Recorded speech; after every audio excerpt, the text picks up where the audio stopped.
नमस्कार मु Susmita welcome to my YouTube channel Susmita tutorial को। तो फाइनाली पीओ पोस्ट को लेकिन पदवी नोटिस आउट हो सारी पीओ रिक्वायरमेंट 2026 ऑनलाइन एप्लिकेशन जुलाई 1 रु नहीं जुलाई 21 पर्यंत रहुची एवं 6000 प्लस पदवी रिलीज कर देइछि। जो माने अप्लाई करबा को चाहउछंती जुलाई 1 रु आरंभ करी जुलाई 21 पर्यंत ए डेट भितर ही आपण ऑनलाइन मोड रे अप्लाई करि परिबे। बहुत भल वैकेंसी अच्छी 6000 प्लस पदवी को रिलीज कर जो मैंने प्लस थ्री पास कर पीओ रिक्वायरमेंट 2026 रे ऑनलाइन मोड रे अप्लाई करेंगे। यार मिनिमम एज 20 वर्ष रही तुम मैंने एलिजिबल रप्लाई करने तो जहाँ भी डिटेल्स रही तो आगे को आम डिस्कस करवा यार सैलरी कौन रमी एप्लाई कर एग्जाम पैटर्न कौन रोचे जॉब पोस्ट को लेकिन ए सब आम डिस्कसन करवा। तो वीडियो को लास्ट पर्यंत देख सब किसी डिटेल्स जापर। तो रिक्वायरमेंट आमर रिजनाल रूराल बैंक माने आरआरबी तरफ आईबीपीएस तरफ पीओ बा प्रोविजनल ऑफिसर पोस्ट नियुक्ति रही। तो यहीटा रहा इम्पोर्टाट डेट्स। तो इम्पोर्टाट डेट्स है जो मैंने भी अप्लाई करने को चाहते जुलाई 1 रु स्टार्ट करके जुलाई 21 भितर आप अप्लाई करें।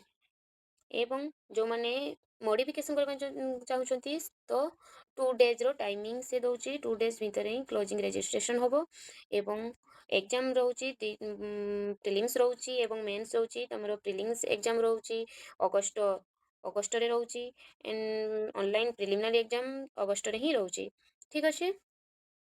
तो ऑनलाइन एग्जाम रहा तुम जो मैंने प्रिलिम्स रे क्वालिफाई कर मेन एग्जाम तार रोचे अक्टोबर रे रोची तार पर्सनल टेस्ट रोचे नवेम्बर रे आउ इंटरव्यू रोचे नवेम्बर डिसेम्बर रे होबाकू जाउची। तो तार अलॉटमेंट रोचे जनवरी 2027 रे।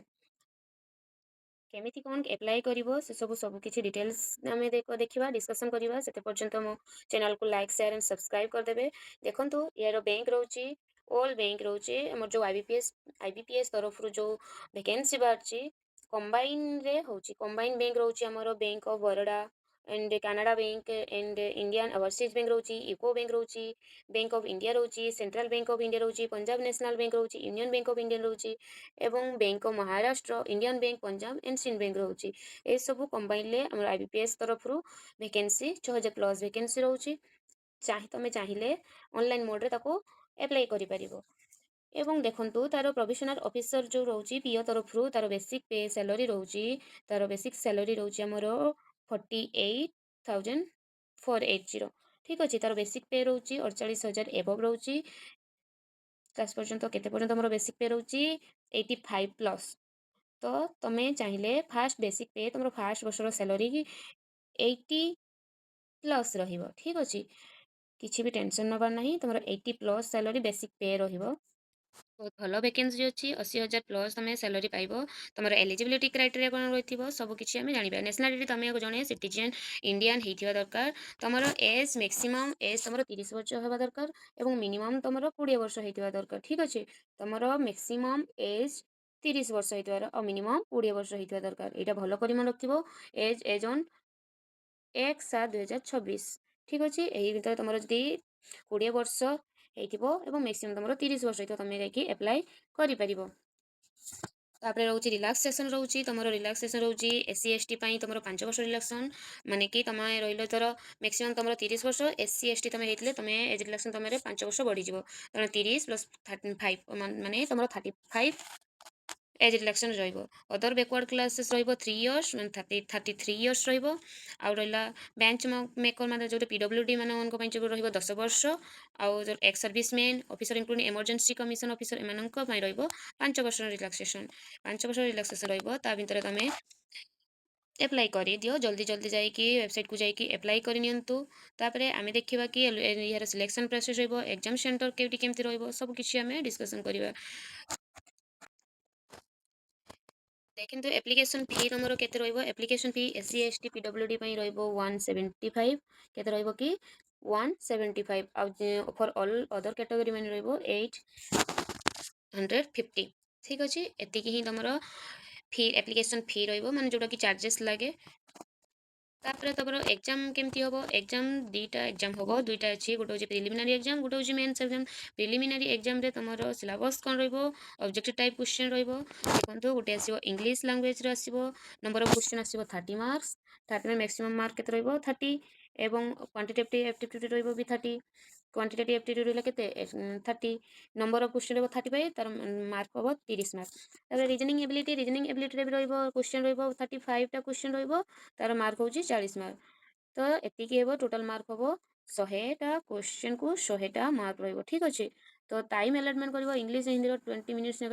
सेपरेट कर टाइम रोचे तुम 60 मिनिट्स रोचे 60 मिनिट्स रोज मैंने 60 मिनिट्स से तुम 100टा क्वेश्चन अटेंड कर 100टा क्वेश्चन को अटेंड कलापर तुम प्रिलिमिनारी क्लियर जो मैंने प्रिलिमिनारी कर तुम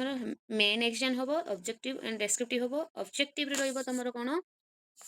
ऑब्जेक्टिव तुम कौन आसुची number of name of test होची कौन रीजनिंग रे रहिबो number of question 40 mark maximum रहिबो 60 नंबर ऑफ क्वेश्चन 40टा क्वेश्चन को मैक्सिमम रहिबो 60 तापरे जनरल इकोनॉमी बैंकिंग अवेयरनेस रहिबो 50टा क्वेश्चन मैक्सिमम रहिबो 60 मार्क इंग्लिश रे रहिबो सेमिति 40टा क्वेश्चन को 20 mark and data analysis and interpretation आसबो 40टा क्वेश्चन को तुमरो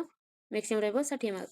तो सेमती इंग्लिश एंड हिंदी करी सेपरेट टाइम आउट करी 45 मिनिट 35 मिनिट्स एमती रहिबो तो टोटल केते मिनिट रहिबो 160 मिनिट 160 मिनिट्स क्वेश्चन को मैक्सिमम रहिबो तुमरो 200 ठीक अच्छे एतिकी भितर तुम मेन एग्जाम क्लियर कर मेन एग्जाम क्लियर कलापर तुम डेस्क्रिप्टिव गोटे एसे एंड कम्प्रेहेंशन पड़ो कम्प्रेहेंशन गोटे दुईटा पड़ो तो 25 30 मिनिट्स रे हम इंग्लिश रे ही रहिबो क्वेश्चन देन तापरे पर्सनल टेस्ट हम तापरे पर्सनल तुम जो मैंने मेन रे रिटन मेन एग्जाम रे क्वालिफाई होचो तुमनकर इंटरव्यू हम पर्सनल टेस्ट हम कटअप केते रहिबो सब किछि हम मेन इंपोर्टेंट कथा होची कि तुमरो नेगेटिव मार्किंग अच्छे नेगेटिव मार्किंग केते रहउची गोटे रॉन्ग आंसर मार्क पेनाल्टी रहउची केते मार्क 1/4 और 0.25 मोस्ट इंपोर्टेंट मन रखिथिबो 0.25 रो पेनाल्टी रहउची गोटे क्वेश्चन भूल करले 0.25 मार्क तुमरो कटि जाउची ठीक अछि तापरे तुमर रहिला कट ऑफ स्कोर रहिबो तापरे आमे जिबा इंटरव्यू जो मनकर मेंस क्लियर हो इंटरव्यू रहिबो ठीक अछि तापरे तुमरो जो मनकर इंटरव्यू के डॉक्यूमेंट वेरिफिकेशन रहिबो तार प्रोसेस जेमती चले सेमती हबो एप्लाई केमती हाउ टू एप्लाई केमिति करिवो तुमरो गोटे कैंडिडेट रो गोटे फोटोग्राफ दरकार सिग्नेचर थिबा दरकार लेम्फम इंप्रेशन रहिथिबा दरकार ए सब डिटेल्स तमे पढि दबो सब ए सब क्वेश्चन ही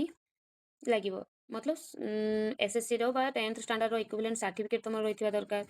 जहाँ जहाँ अच्छी डिटेल्स रे देखिदेव ठीक अच्छे ए सब गला परे तुम देखिथिबो मोर मोर जो ऑनलाइन पेमेंट केमती करा डेबिट कार्ड हो ये को तुम पे करिवो ए सब वीडियो बहुत लेंथी हो जाउची सेति मु किछि काटी काटी करछि तुम डिटेल्स रे देखिदेव तापर आसला मोस्ट इंपोर्टेंट देखो कौन अच्छी बैंक ऑफ बरोडा रे केतेटा अच्छी बैंक ऑफ बरोडा रे अच्छी हमर 19टी पोस्ट अच्छी बैंक ऑफ इंडिया रे 500टी बैंक ऑफ महाराष्ट्र रे 1100टी कानारा बैंक रे 1500टी सेंट्रल बैंक ऑफ इंडिया रे 500टी इंडियन बैंक रे अच्छी हमर एबे पर्यंत रिपोर्ट आसीनी एनआर जोटा लिखाई तार रिपोर्ट ए पर्यंत आसीनी देन इंडियन ओवरसीज बैंक रे अच्छी 550टी पंजाब नेशनल बैंक रे अच्छी 504टी पंजाब एंड सिंध बैंक रे रहउची 161टी UCO bank and union bank of India रे एबे पर्यंत रिपोर्ट आसीनी तो टोटाल मिसिकी एबे पर्यंत 6715टी पोस्ट अच्छी पुणी ए तीनोटी बैंक रे ए पर्यंत रिपोर्ट आसीनी सेतिकी रिपोर्ट आसला परे मैक्सिमम तुमरो 8000 प्लस वैकेंसी 8000 प्लस वैकेंसी आसबार संभावना अच्छी बहुत भल वैकेंसी अच्छी ह्यूज अमाउंट रे वैकेंसी बाहरी देन तुम देखो केमती जे एग्जामिनेशन सेंटर समस्त प्रॉब्लम हो कि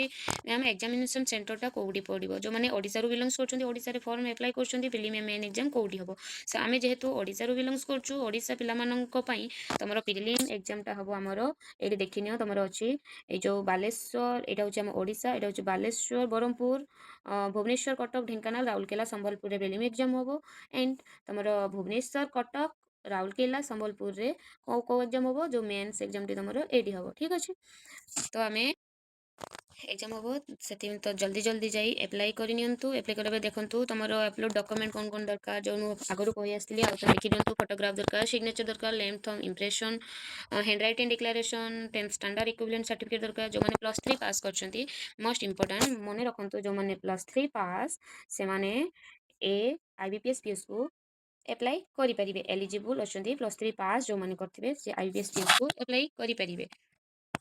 फोटो केते साइज रे दरकार सब किछि लेखाइछि डिटेल्स पढ़ीदेवे ठीक अच्छे। तापर रहिला हमर एसबू गला सब डॉक्यूमेंट पढ़ी सारा पर तुम जो हैंड राइट डिक्लेरेशन अच्छी से भी डिटेल्स देखीदेव कौन केमी लेखा जीव सब किसी अच्छे मुझे देखा दूसरी हैंड राइट डिक्लेरेशन केमी लेखा हैंड राइट डिक्लेरेशन तुम केमी लिख ये अच्छे hand right declaration it is follows सब किसी एमती ही खाली तुम डेट डेट जो तुम नेम ऑफ द कैंडिडेट तुम ना टी केवल लिखा से देन आउ कि लिखा दरकार नहीं ठीक अच्छे। तो आउ किसी जदि IBPS PO तरफ किसी भी तुम प्रोब्लेम अच्छी तो तुम्हें मत कमेंट माध्यम जन पार। तो जिते पर्यंत मो चैनल को सब्सक्राइब करना जल्दी जल्दी जाइए सब्सक्राइब कर दिंतु like and share and subscribe करदे पाखरे बेल आइकन को क्लिक करदे।